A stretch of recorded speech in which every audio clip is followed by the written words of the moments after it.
माँ दुर्गा के अनगिनत नामों में से एक नाम है चामुंडा।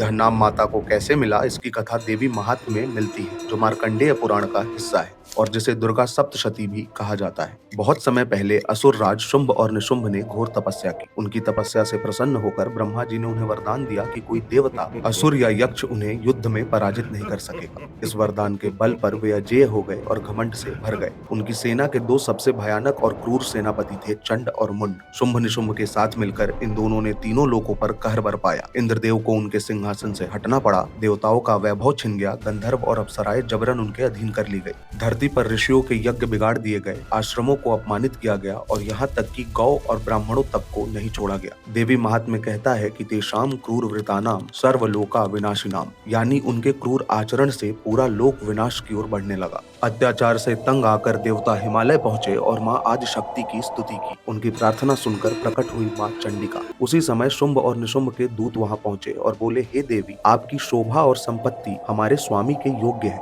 आपको उनके पास चलना होगा। देवी ने शांत पर दृढ़ स्वर में उत्तर दिया कि जो मुझे युद्ध में हराएगा वही मुझे प्राप्त कर सकेगा। यह सुनकर शुंभ और निशुंभ ने सबसे पहले ध्रुमलोचन को भेजा, लेकिन माँ चंडिका के एक ही हुंकार से वह भस्म हो गया। इसके बाद दोनों भाइयों ने अपने सबसे क्रूर सेनापति चंड और मुंड को भेजा। उनकी सेनाओं का शोर आकाश तक गूंज उठा। इसी समय माँ चंडिका का क्रोध इतना बढ़ा कि उनके कपाल के बीच से अचानक एक नई शक्ति प्रकट हुई और वह थी माँ काली। देवी महात्म्य में लिखा है कि देवी के क्रोध से उसी समय काली उत्पन्न हुई। उनका रूप विकराल था, काले वर्ण की लाल जीभ बाहर निकली हुई, आंखें अग्नि की तरह चमकती हुई। वे सिंह पर सवार थी और हाथों में खड़ग और त्रिशूल लिए युद्ध के लिए तैयार खड़ी थी। युद्ध शुरू हुआ। माँ काली ने सिंह की दहाड़ और अपनी गर्जना से रणभूमि को हिला दिया। असुरों के रथ उलटने लगे, हाथियों से योद्धा गिर पड़े। उन्होंने अपने शस्त्रों से असंख्य दैत्यों का संहार कर दिया। तभी चंड खुद आगे आया, कवच पहने, गदा उठाए उसने आक्रमण किया, लेकिन माँ काली ने त्रिशूल के वार से उसका अंत कर दिया। फिर मुंड तलवार लेकर दौड़ा, लेकिन माँ काली ने अपनी खड़ग से एक ही प्रहार में उसका सिर धड़ से अलग कर दिया।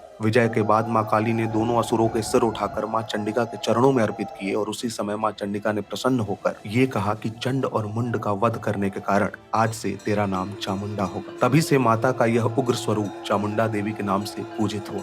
यह कथा हमें बताती है कि चंड अहंकार का प्रतीक है और मुंड क्रूरता का। जब अहंकार और क्रूरता अपनी हद पार कर जाते हैं, तब धर्म स्वयं उग्र रूप धारण करता है और अधर्म का नाश करता है। यही कारण है कि आज भी चामुंडा माता की पूजा इस स्मृति के साथ की जाती है कि धर्म कभी अन्याय को सहन नहीं करता।